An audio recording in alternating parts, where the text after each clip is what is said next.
Yeah.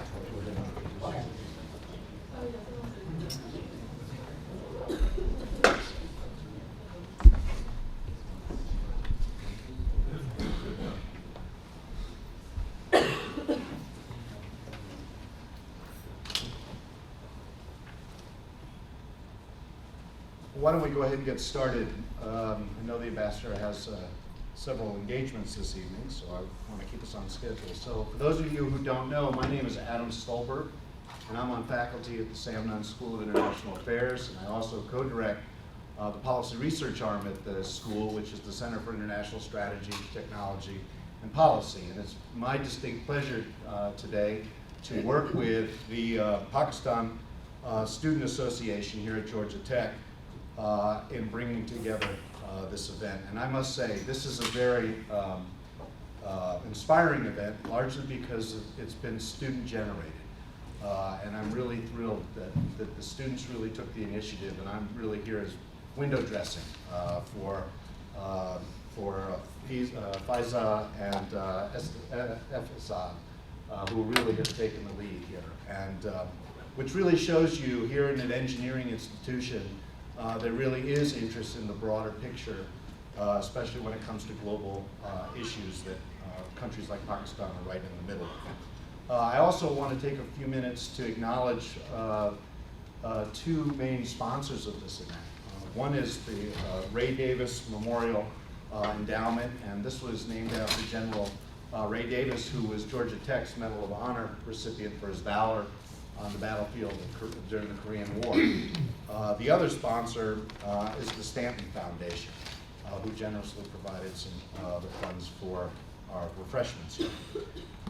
So, as I mentioned, this is a very interesting time, especially not only here in the United States and domestically, but obviously our foreign policy is going under critical review. And one area where there has been a slight utterance of change in strategy has been in Southwest Asia, especially concerning relations with not only Afghanistan, but Pakistan. And so I'm very pleased today to be able to host our speaker, who is His Excellency Aizaz Ahmad Chaudhry, who is currently the ambassador of Pakistan to the United States. And before we came here, the ambassador mentioned that he was a recovering engineer. He is now ensconced in the diplomatic corps. And he did get his degree in diplomacy at the Fletcher School of Law and Diplomacy at Tufts. That was sort of the cherry on the cake of a very illustrious academic career. But even more so is that he was just telling us that he's completed his 37th year in serving in the diplomatic corps, and in both at the bilateral and multilateral levels in Pakistan's diplomatic relationship. And before his appointment here as ambassador to the United States, which I guess began in March of 2017, he served as Foreign Secretary of Pakistan, the spokesman for the Foreign Ministry.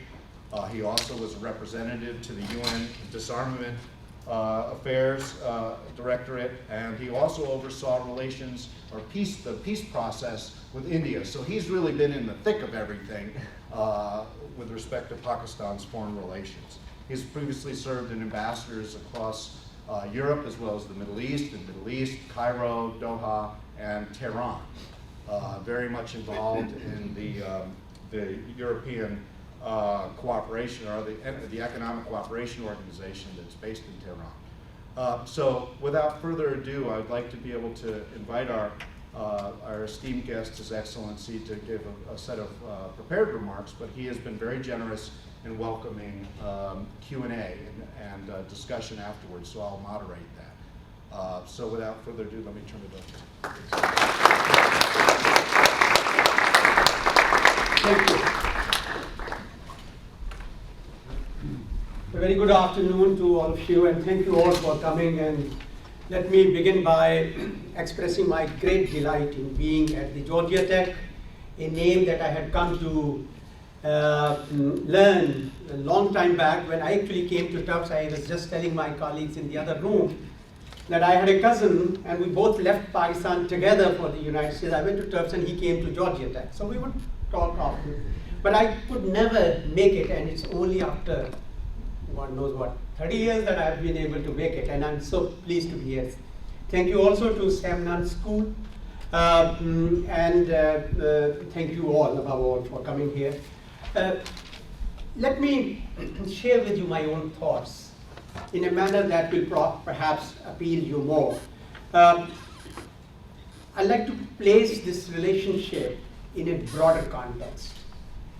And I'd like to start with my understanding of where this world is headed. Where are we?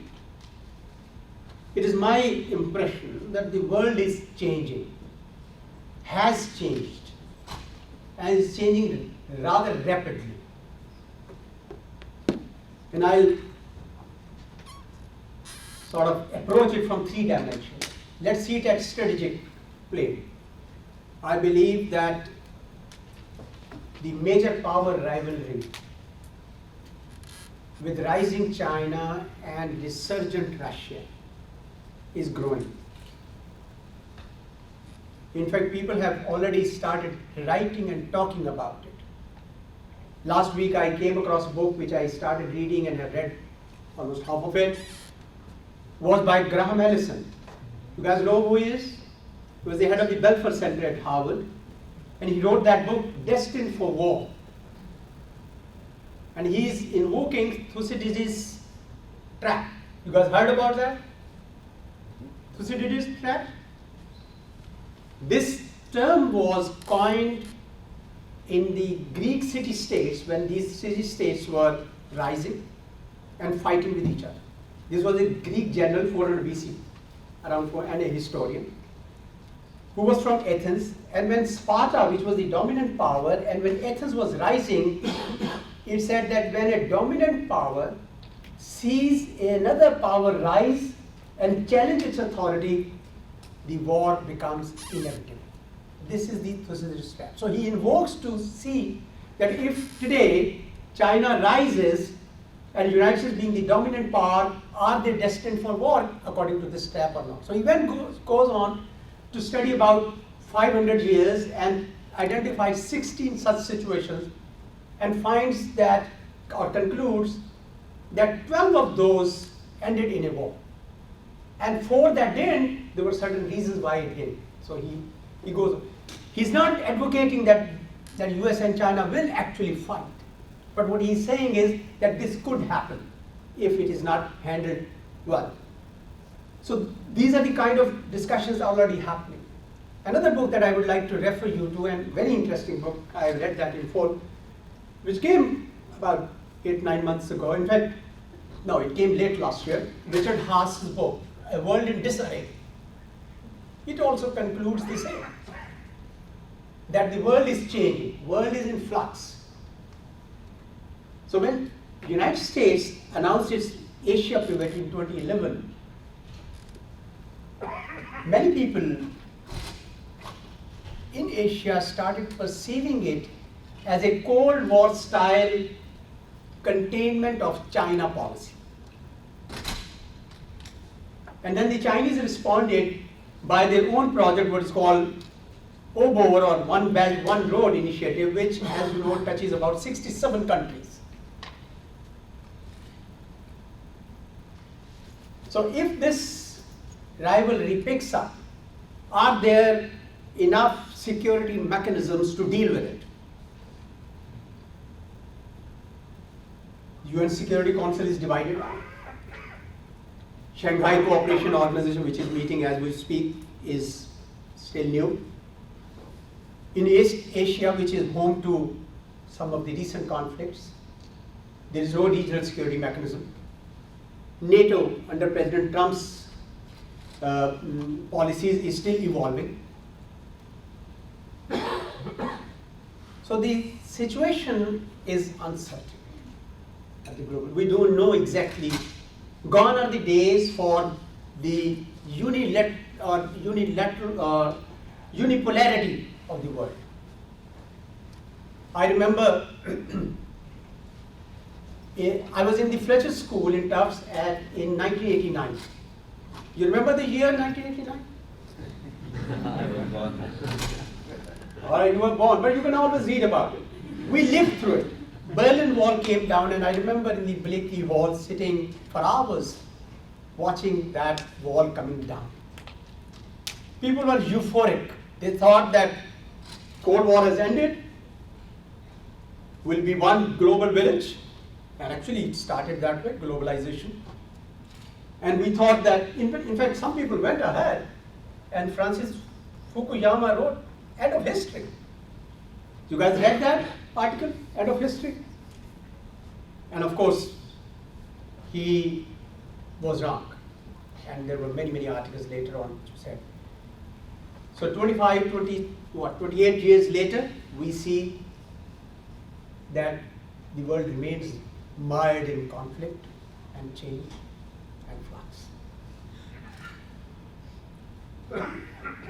Now let's look at it from the security dimension. Are we better off today?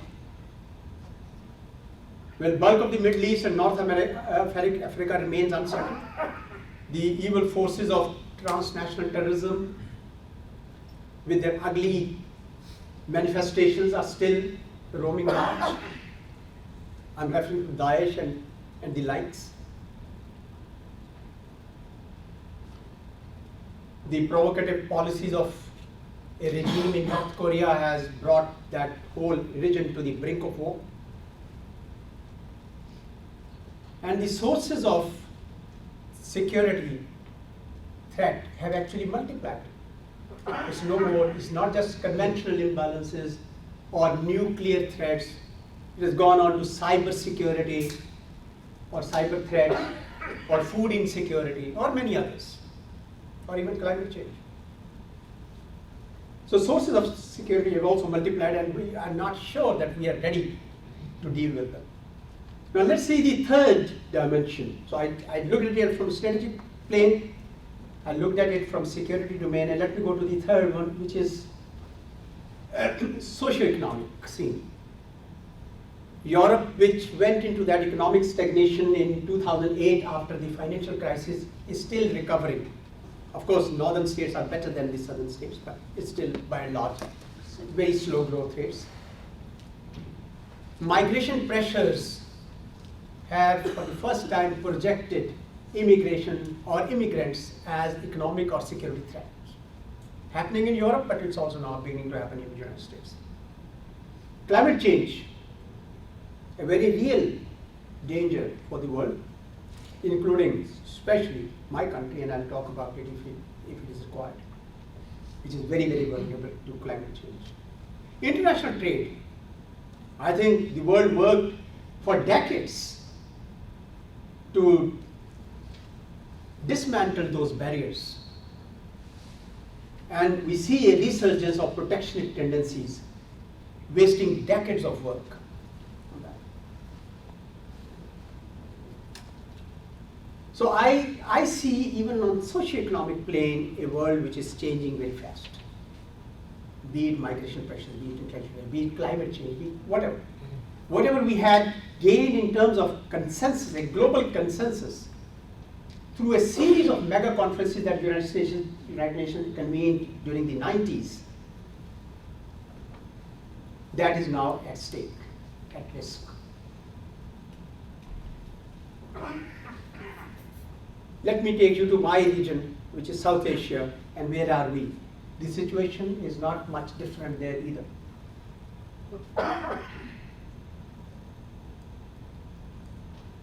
India and China have an uneasy relationship or uneasy peace. India and Pakistan are not talking. Afghanistan remains hopefully unstable. And Iran next door to us on the west, the nuclear deal which was arrived at after 10 years of work is under serious threat. So the situation is as fluid and uncertain in South Asia as it is at the global level. So how has my country, Pakistan, done in these uncertain times, in an uncertain world and an uncertain region? I think we're not done bad in certain ways, but we need to do a lot in many others. Let me count a couple of them.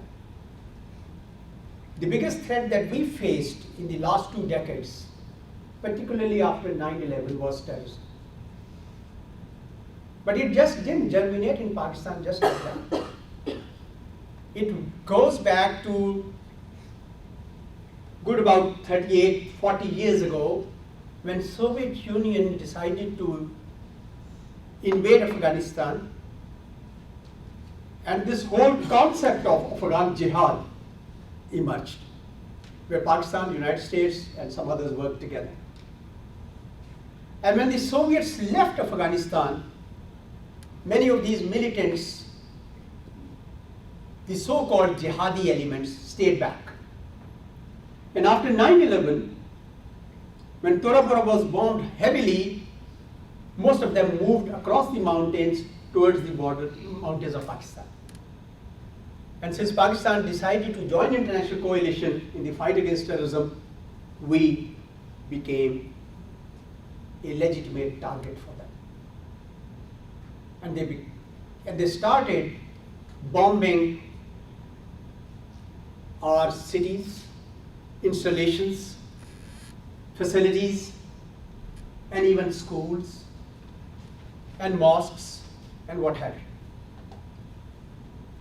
And they were able to do so because in the tribal areas, which were historically, those of you who are history buffs would know that the tribal areas between Afghanistan and Pakistan was a land deliberately kept by the 19th century Russian Empire and British India as a sort of buffer zone. So they did not have a settled governance. So when the militants, especially Al-Qaeda and Taliban, came to that area, they took advantage of the political vacuum there. The area was being run by the Maliks, the local chieftains. They knocked them out and they dug themselves in. And their narrative was a flawed narrative, but a powerful one for that region. They said that, look, we expelled the Soviets. They called them infidels at that time. And this time around, we will expel the Americans from Afghanistan. It's a holy duty, jihad, so support us. This was the narrative they had spread. It was a flawed narrative. It was a flawed narrative because there is nothing holy in shedding blood on the marketplaces, on the streets, in the schools, and in the mosques. But somebody had to expose that. That happened a couple of years ago in Pakistan, where people said enough is enough. And all the political parties got together and they built a consensus that we will not accept terrorism or violence under any pretext and in any name. That's when our forces moved into the tribal areas, and 2-3 years down the line today, we are very proud that we have secured the entire area. The area which for centuries did not see governance is today a secure area. We think that history has been made in that sense. People of that area has gone back, so that vacuum is no longer there, which militants exploited. Now they are on the run. Some of them have gone back to Afghanistan, the others have gone into our urban centers, and we are sweeping them out there. And this improved law and order, of course, improved the economic situation. But I also know that for all these gains will be at risk and will remain tentative if Afghanistan next door does not stabilize. And that's where your country and my country come together as the top priority item of the relationship. Pakistan wants to see Afghanistan stabilized because we have suffered from the instability in Afghanistan. And we have seen that whenever Afghanistan is unstable, the instability invariably permeates towards Pakistan because of porous borders. It's a 2,000 miles porous border, open border. And therefore, we have seen that the instability comes in. So when the Soviets had actually come into Afghanistan, 5 million refugees crossed border and settled in Pakistan, 3 million of whom are still living in Pakistan. 38 years, 3 million. And along came Kalashnikov culture. We didn't know what Kalashnikov was. And along came drug culture, and the criminal mafias, and the smugglers, and what happened. So we have reached a conclusion that we need a stable Afghanistan because the instability flows towards Pakistan and causes problems for us. And we are convinced that the United States also wants to stabilize Afghanistan. Why? I think the United States has already suffered in many ways by this long 16-year war.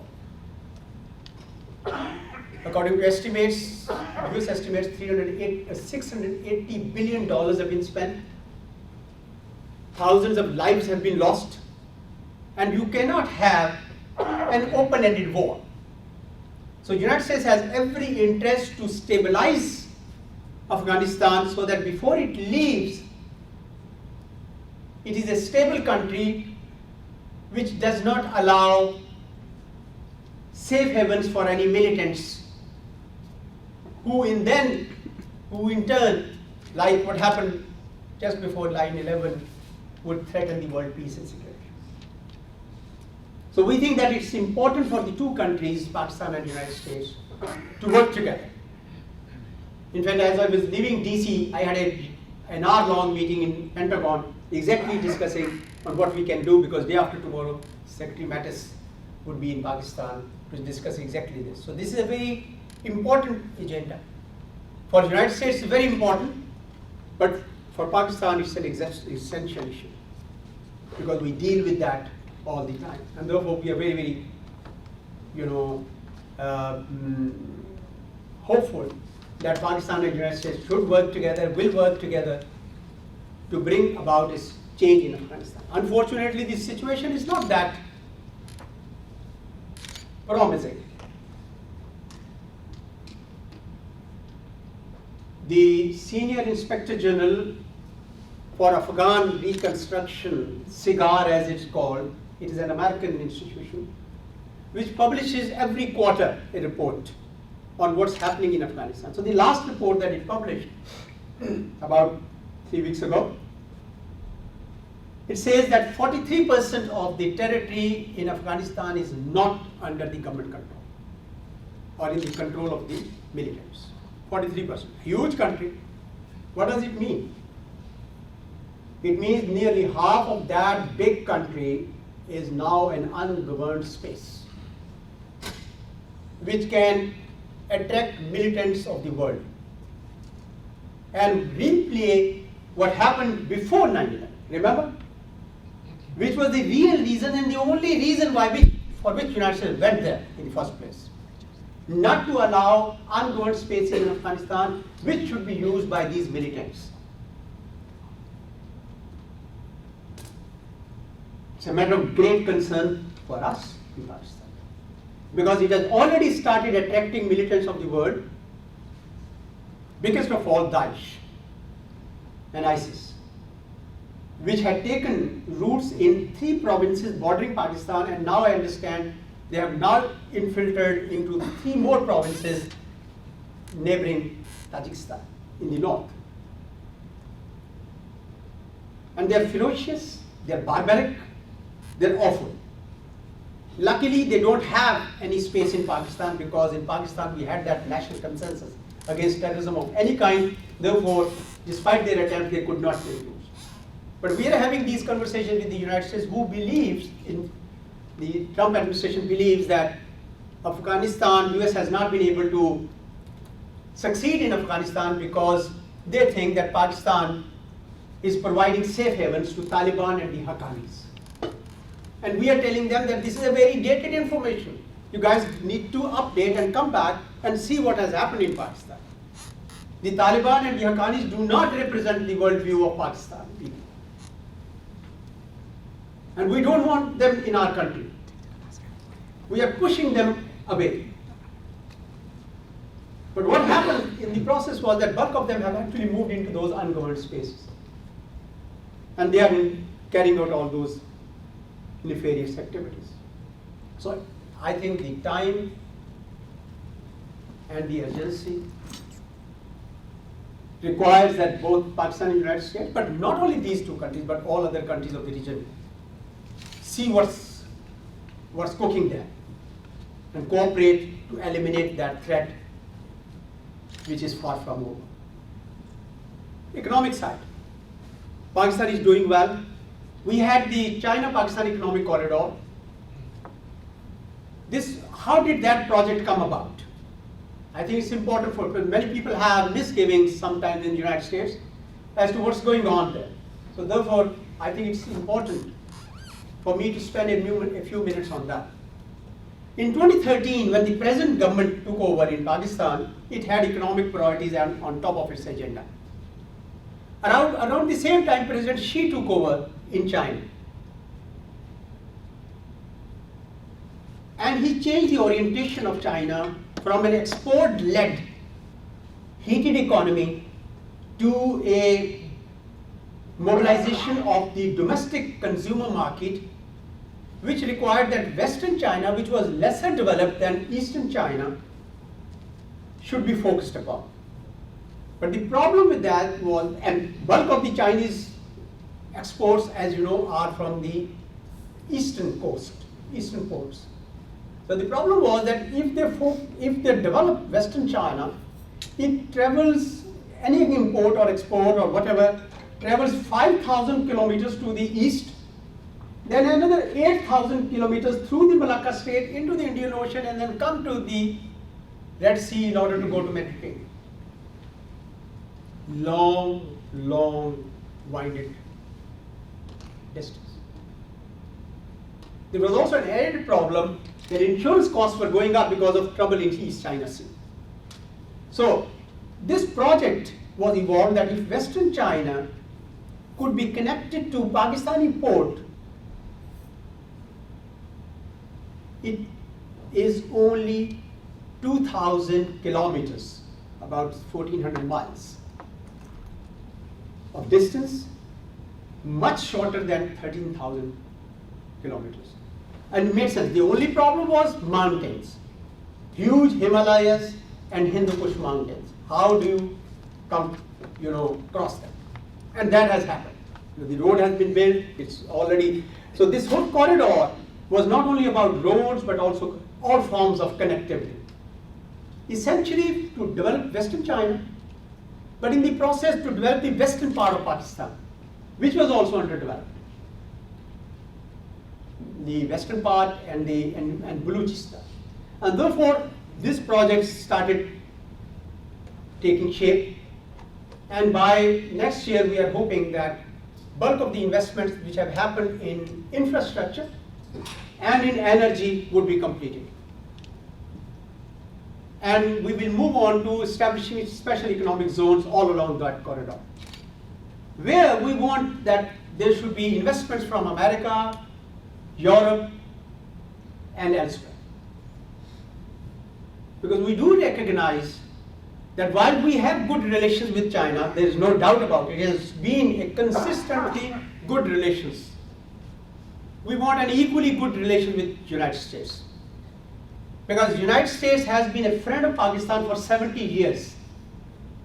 We cannot afford that the United States and Pakistan drift apart. Even if we differ at the moment on Afghanistan, I think it's the same area where we will have maximum convergence because of the reasons that I cited. So therefore, it is extremely important for us that the United States and Pakistan and China is not a zero-sum relationship. We want equally strong ties with both countries. We were a bridge for the United States to China 40 years ago, and we think that we remain that bridge even today. And I'm very happy to share with you that corporate America is already positioning itself in Pakistan in a big way. A large number of big icons are already there or have gone there and are positioning themselves to participate in that economic activity, which is good for us, good for them. Third area, the population census of Pakistan, which was conducted about a few months ago, shows that it's now 207 million people. It's a very large population, 70% of whom, or maybe 67% of whom, are below the age of 30. It's a very, very young population. At a time when Europe is suffering from aging problems, even China, young populations are a big advantage. But a word of caution here, they can be a big advantage if they are handled well, and they can be a big liability if they are not.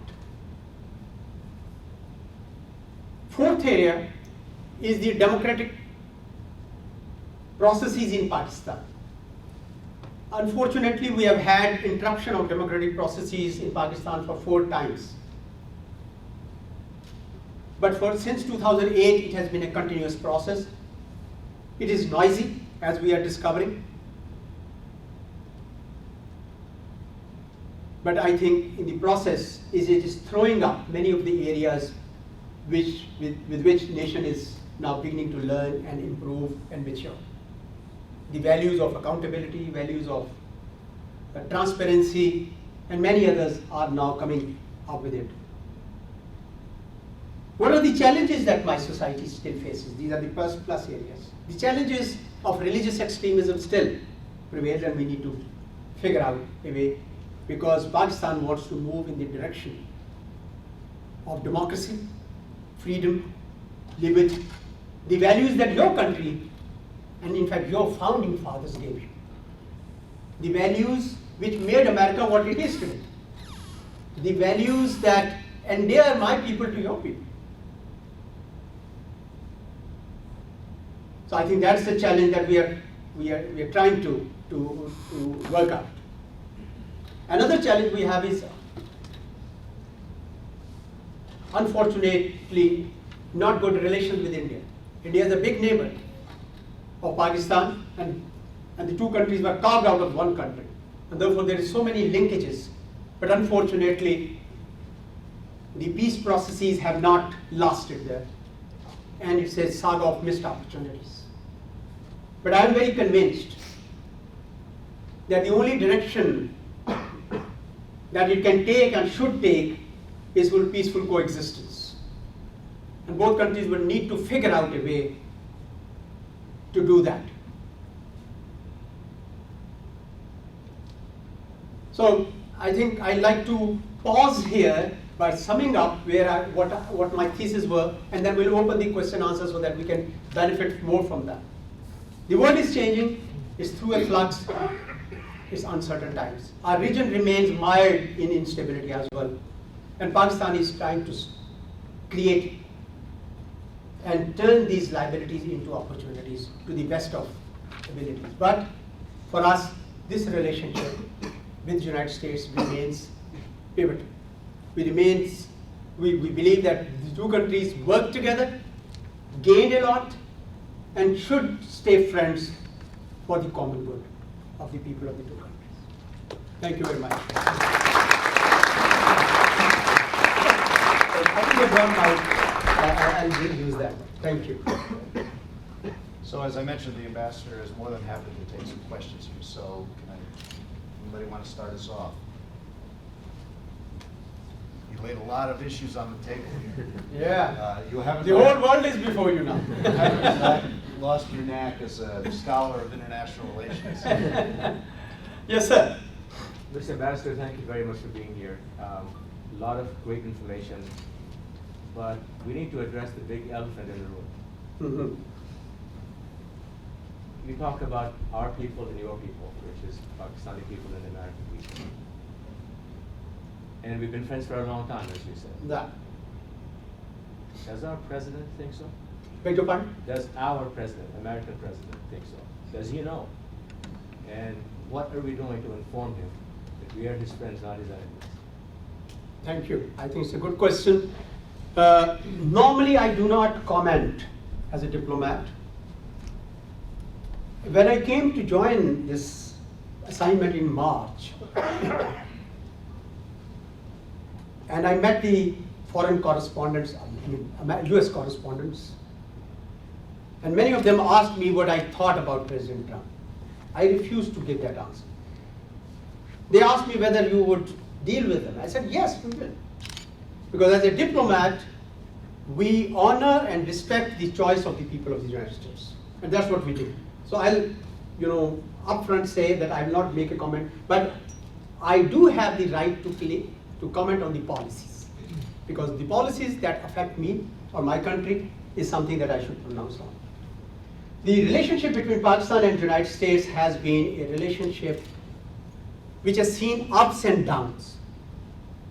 Although I believe the ups have been long and sustained, and downs have been short and bitter. But we have always shown that it has come back. In the 60s, we were up, 70s down, 80s up, 90s down, 2000s up, and 2010s down. And by that graph, because you are all engineers and scientists, 2020 should go back up. But the point that I'm making is that it's a very important relationship. Yes, we have differences at this time on how we can stabilize Afghanistan. US has its own approach, we have our own approach. We think that a purely military approach in Afghanistan is not going to solve problems. We think that when the NATO forces and the US forces were at its peak for a sufficiently long period of time, 144,000 troops, the solution could not be attained. How would it come by with 15,000, 16,000 troops? We think that a comprehensive approach is required. We think that the problem of Afghanistan is not just a military problem. There are issues of governance, issues of corruption, issues of drug trade. Drug trade is actually booming and financing much of this activity. Only in last 1 year, 43% increase has happened. And since 9/11, 3,700 times it has increased. Who is benefiting from that trade? So the whole war economy has actually survived and thrived on that. So these are the conversations we're having with the Trump administration. We believe that the policy that President Trump announced on August 21 relies too heavily on militaristic approach. And we are trying to put into, and we are glad that now the State Department and Secretary Tillerson brought in the political component, which is good. Because we need to learn from each other's experience and we need to work together. And that's what we want to do. And we do hope that it will be seen, by the Trump administration that Pakistan remains a partner and not a target. That situation in Afghanistan will pass. This relationship is far too important that you need to maintain that trajectory of broad-based relationship. You can't throw baby with the bathwater. This relationship is far too important for my people, and I believe for the United States as well. So that's the message we are trying to give across to the US administration. So bulk of my time is actually spent in White House and some time in other interlocutors in state and elsewhere to convey that message. That we work together, we can be together, we need to work together, because I believe the objective of both Pakistan and Afghanistan and the United States is the same, to stabilize Afghanistan. If objective is the same, methodology is different, I think we need to work together on that. Sir. Of course, Pakistan and India are both nuclear powers, and it's been said, I don't know what extent it's true, that those two countries have come close to the brink of nuclear exchanges on some occasions. And I'm just wondering what institutions and conventions and bilateral arrangements for communications have been made between those two governments to avoid catastrophe in the future? It's a very important question. I want to tell you that Pakistan regards itself as a responsible nuclear state, and a great deal of focus has been made on that. We do not believe in nuclear bravado. We don't think that this is a weapon that should ever be used. Nuclear weapons are not for use. They're only for deterrence purposes. The only rationale for Pakistan's nuclear program is to deter aggression from our east. Beyond that, we have absolutely no intention that it should be. I, with due respect, would differ that Pakistan and India came close to nuclear exchanges many times. No, sir, we didn't. We didn't. We have conflicted, we have gone into war, but never did we ever flash our nuclear capabilities to each other. On the contrary, in 1999, when Prime Minister Vajpayee came to Lahore and they signed an agreement, nuclear confidence building measures, a nuclear CBM expert group was formed, which has met 7 times. The last meeting being in August of 2012, which I led in my capacity then as head of the Multilateral and Disarmament Affairs Division. So I know that all the measures that were envisaged in the 1999 MOU have been implemented. We inform each other, and in fact, we every 6 months, was it 6 months or 1 year? I think it's every January, 1st January, we exchange lists of nuclear installations and facilities. We notify each other about the launch of any missile test, lest the other party, misunderstands it, and so on and so forth. In fact, before the dialogue got disrupted, there were still a number of ideas on the table which we were considering and discussing to do exactly that. Pakistan has particularly focused in the last 2 decades on 4 aspects of our nuclear program. And that's why we feel more confident about it now. One is nuclear safety. We have over 40 years of experience in generating power using nuclear energy. 40 years.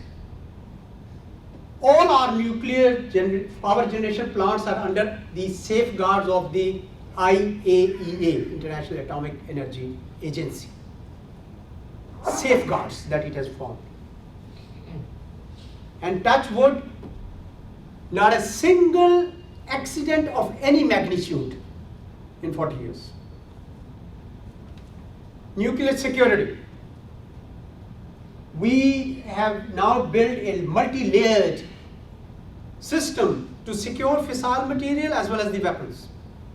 For us, this is an existential matter. It is the ultimate guarantee that we have against aggression. And therefore, a lot of time has been spent, and we worked very closely with the US government, successive governments, including President Obama, because who, as you know, launched a series of nuclear security summits, culminating last year summit in White House, and I was privileged to represent my country there, and I was there in my previous capacity. And I think we learned a lot, we benefited a lot, and we worked together. And we think that our weapons and our fissile material are secure. If you go to the website of IAEA, you would discover that there are 2,765 reported incidents of the theft of fissile material. Not one of them Pakistan. It's an open channel, see the website. Most of them were in Central Asia and in Eastern Europe when Soviet Union was dismantled. Export controls. We are very, very conscious that all our export controls are in line with the multilateral export control regimes, including Nuclear Suppliers Group, Australia Group, MTCR. We are now moving into Webinar also, but these three surely. Webinar in any case is for the conventional weapons. And we have unilaterally, although we are not a member of Nuclear Suppliers Group, but we have unilaterally declared our adherence to the guidelines of the NSG. Unilaterally. We are not a signatory to CTBT, but we have proposed a regional arrangement that if India signs CTBT, we will. So, fourth area, command and control. It is extremely important that these weapons, their authority to use them is not delegated ever. They must command and control must remain centralized.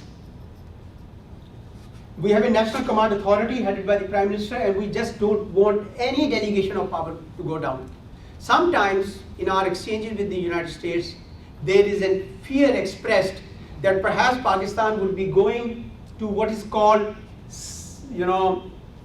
short range or low yield nuclear weapons, which could be used, let's say, in battlefields, like zero landmines, and we have said very clearly that the shortest range that we have is Nasr, which is about 60 kilometers. And that also was developed because India had developed what is called cold start. And therefore we had to, because our deterrence was being broken, we had to come up with it. But we are very, very conscious of this immense responsibility on us, that under no circumstances ever these two countries should even consider in their own minds or even in their imaginations a nuclear conflagration. That would be disaster. Nuclear weapons are not meant for brandishing. They are only meant for deterrence, and we are quite convinced about it. Yes, sir. Thank you, Mr. Master, for gracing us with your presence.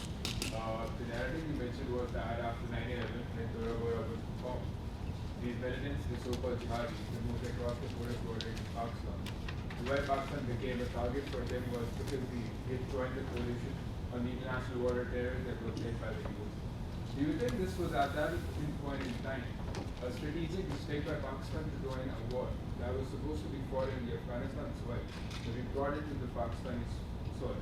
And you think there was an alternative policy that we could have taken that we resist the US pressure and the international pressure at the time, and at the same time we could not have directly joined the border? They say hindsight is 20/20. There are a number of options that must have come up on the table. I'll take you even further back 2 decades. When Soviet Union decided to invade Afghanistan in December of 1979, there were opinions in Pakistan that we should not get involved. But the ultimate opinion that prevailed was to partner with the United States in fighting the Soviets in Afghanistan. I have to trust the policymakers and their decision-making process. Whoever was at the helm of affairs, they thought that this was the best. Even the United States did not know that what they were starting would end up with 9/11. And it would be the same people who would actually grow up to become monsters. And when 9/11 happened, once again we were at the crossroads. But people at that time in the helm of affairs thought that we should be part of the international coalition. We should stand with the international community. Yes, there was a view that why should we get involved? But you couldn't ignore 9/11. Thousands had died. The only superpower of the world had been violated. Their territorial integrity, their sovereignty, their humanity. And therefore, it's not that Pakistan cannot choose sides at that time. I think in my humble opinion. The wisdom, collective wisdom at that time was to join us. You can say, as many people say, that it brought untold horror to Pakistan itself, because the war, it brought war from Afghanistan to Pakistan. You can say that. But I believe that this was a war that we had to fight. And I'm very happy today that we are winning that war. And we are winning this war in a time and a region when the world is still grappling with it. And we are doing it. Our nation had to go through it, and I think we'll come out strong. Let's live. Thank you so much. So, kind of carrying on to that question, what is your viewpoint on the conflict with India, especially with territorial conflict, especially in regions like Kashmir? So, what is your viewpoint on the future of this conflict? Well, unfortunately, when partition happened, the Kashmir question could not be resolved. And it still remains hanging in there. And with passage of time, it has become very complex. Many other factors have come into it. There's a whole lot of militant viewpoint in Pakistan who believe that the people of Kashmir are waging a rightful struggle for gaining their self-determination. The people of Pakistan and people of Kashmir have been together for centuries. If you see the geography, all rivers from Kashmir flow towards Pakistan. All roads used to lead from Kashmir towards Pakistan. All the marketplaces for the products of Kashmir were in Pakistan. And therefore the people of Pakistan, especially in northern Pakistan, and people of Kashmir have been bound together by centuries of coexistence. And therefore there is a natural urge within the people of Pakistan to support the right of the Kashmiris. And no government in Pakistan can ignore that historical fact. But beyond that, we also believe, the government of Pakistan believes, that we should support the Kashmiris, but only politically, diplomatically, and morally. And not by providing any support to the militants there. It should remain an indigenous struggle, which is the birthright of the people of Kashmir. But unfortunately, Indian government, from my perspective, have also not been very wise. They have used excessive force, deploying 700,000 troops in that valley. And they thought that the first generation of Kashmiris, once they are gone, the movement will die. It didn't die. New youngsters have also owned up the struggle. So therefore, there are many opinions within India which are saying that finding a military solution in Kashmir is not a good idea. But that's for their approach. But from Pakistan's point of view, I think the sooner this issue is resolved, the better it would be for the broader peace in South Asia. I think if this issue can be taken away, in my view, there'll be, enormous number of ways by which Pakistan and India will begin to find their peace. It is a view. There are some who don't agree with me, who say no, if this issue doesn't gets resolved, something else will come. I'm not. I'm an optimist. I believe at the end of the day, Pakistan, people of Pakistan, I've seen that. And I was just explaining to them when I was actually dealing with the peace process before 2008. And I traveled extensively in India. And we were dealing with, I'm sure that the ultimate direction has to be that of peace. Peaceful coexistence and good neighborly relations. I think that's the only direction. And for that, dialogue must happen.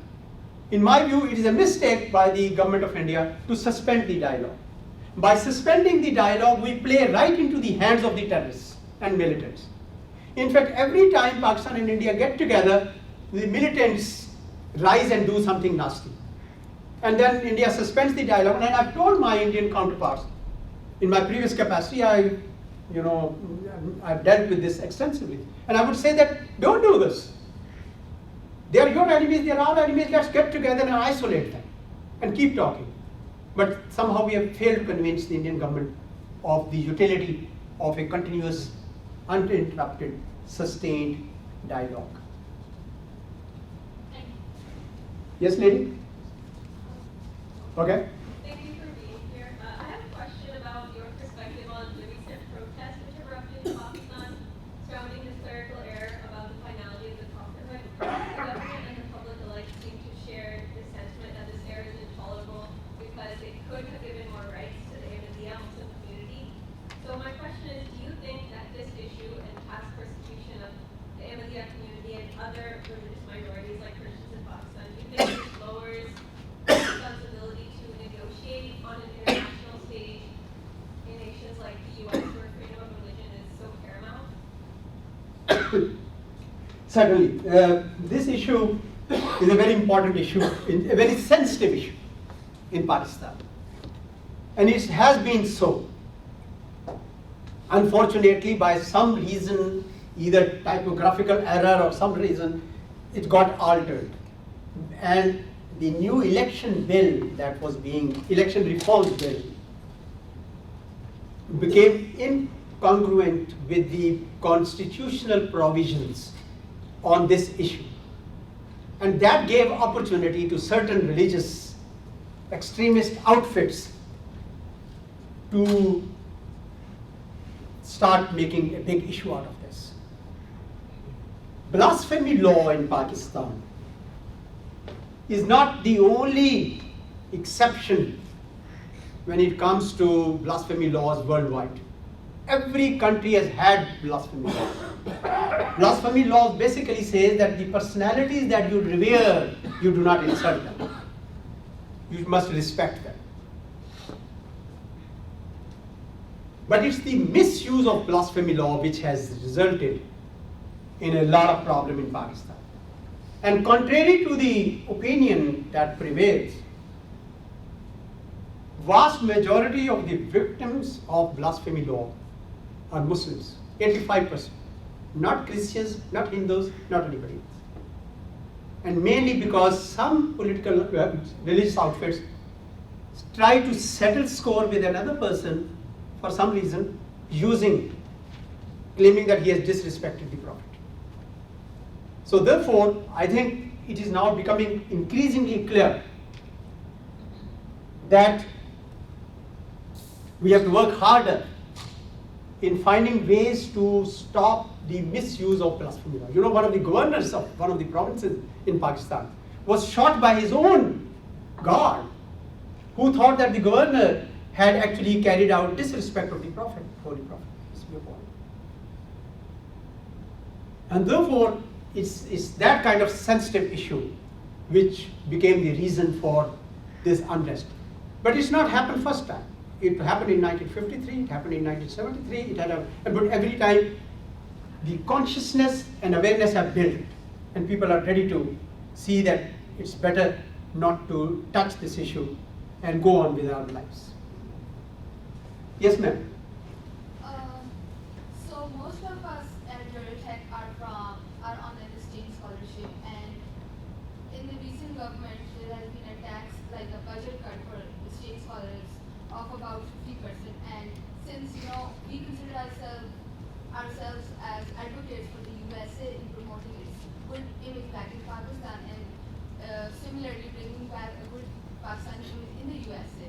So do you think you guys, probably the government is going to look into it, the cut that has been made to the scholarship that has mostly affected us, that has actually reduced our number to half? This, as you know, is part of a much bigger discussion point in the United States. President Trump's administration has chosen to cut the budget for State Department by 29%, and many of the development budget has also been cut. It hasn't been adopted yet. I know that the US Senate and House would be discussing whether it is advisable to shrink the State Department and all its development budget by that big percentage or not. But it's for the US to take its own decision. But I do agree with you that some of these exchange programs have not only been beneficial for developing countries like Pakistan, but they have also been beneficial for the United States. So you see, United States is a global power, and its global presence requires sustain. Sending that message, sending its friends. It needs more friends in the world.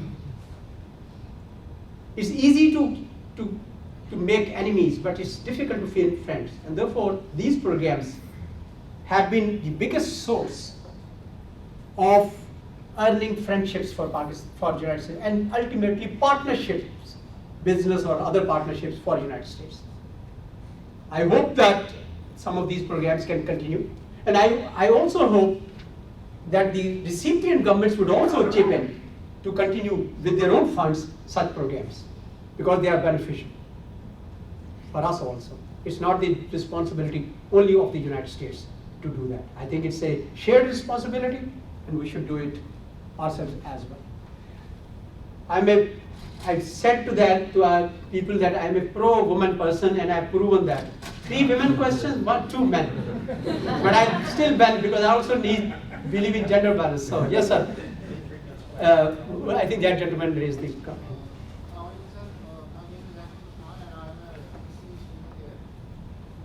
Just commenting on the point that you have made earlier,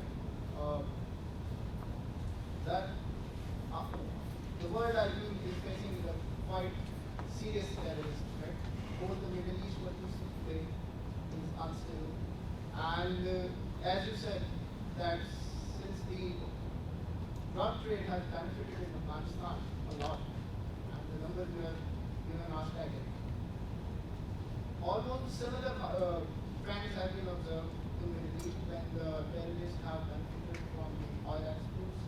We saw them carrying flags in latest vehicles, having most of the modern weaponry.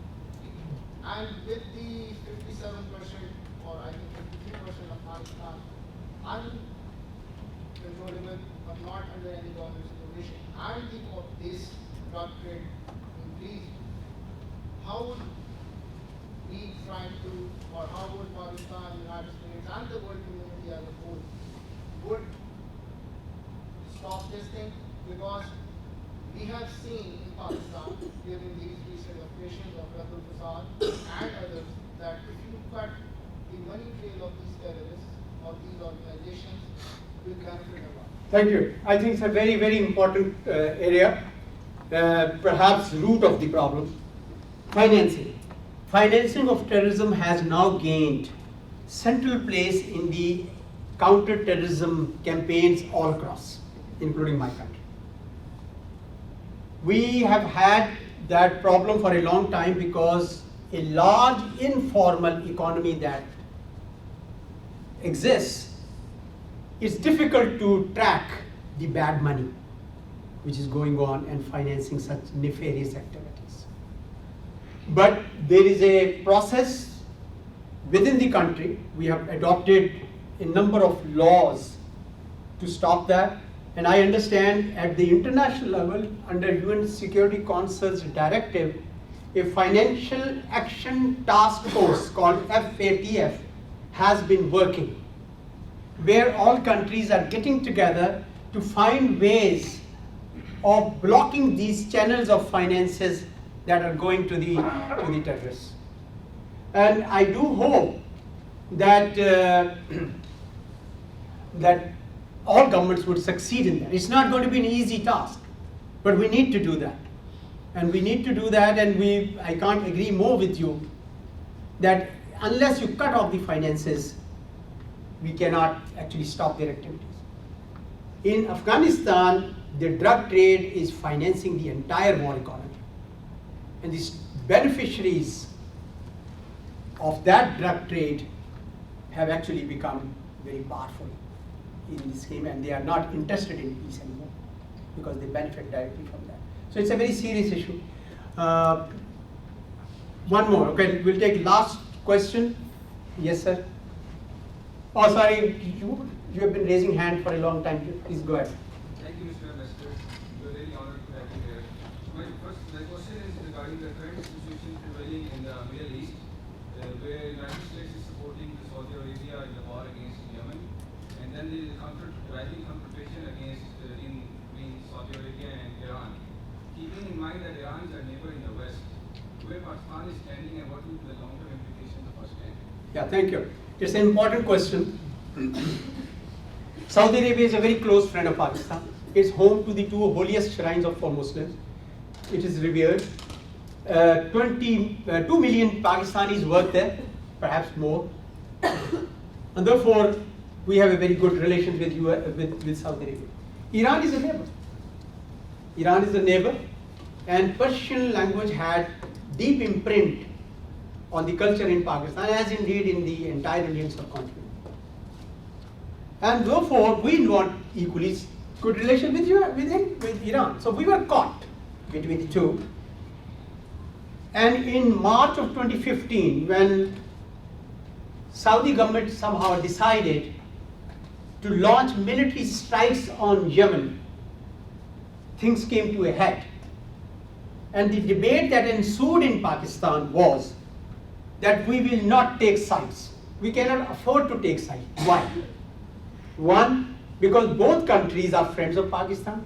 Two, because we have a mixed population, Shia and Sunni. And if we begin to take sides, there will be unrest within the country itself as well. So therefore, it made perfect sense for Pakistan not to choose sides. But it's easier said than done, because the friends expect that you will stand with us, no matter what. Third, we felt that this whole business of making regime changes in other countries by external force is a bad idea. And that is why Pakistan has not taken any partisan position in the conflict in Syria or Libya or Yemen or anywhere else. This whole concept of R2P, are you familiar with that? R2P. R2P was a concept that emerged in the early part of the century called responsibility to protect, which basically meant that if a particular regime is not treating its people well, then it is the responsibility of the international community to set aside that regime, or at least help those people. This was born out of the Rwandan crisis. You remember Rwandan crisis? 1994. 8,000 people killed per day for 100 days. 800,000 people killed with knives, and the international community watched. That's why this concept came up. But having gone up, we always felt that this could be misused. I don't like this regime. I will change it by the use of force. We don't like it. We think that the principles on which United Nations was founded, and by the way, this country was the most instrumental in founding United Nations, were based on the respect for the principles of sovereignty, territorial integrity, non-intervention, and non-interference. They remain valid if you want to preserve the world peace. We have received the world peace for 7-8 decades because of those principles, and the moment we violated them, we saw the result, what happened in Libya and Iraq and Syria and so on. Therefore, Pakistan believes, and therefore we refuse to join any move which would make us intervene in any third country. And that's the position we have taken, and we are cautioning both countries that they need to resolve these issues peacefully. Thank you very much. Mr. Ambassador.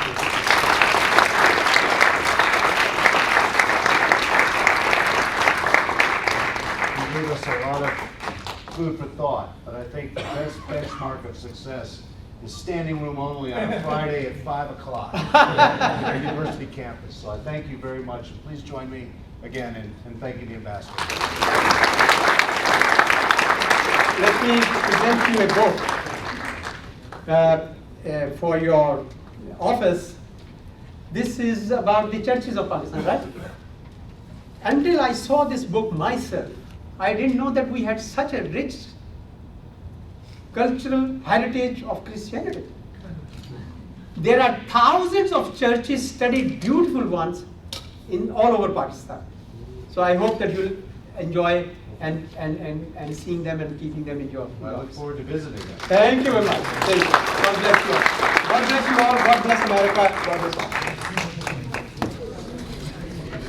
Thank you, sir.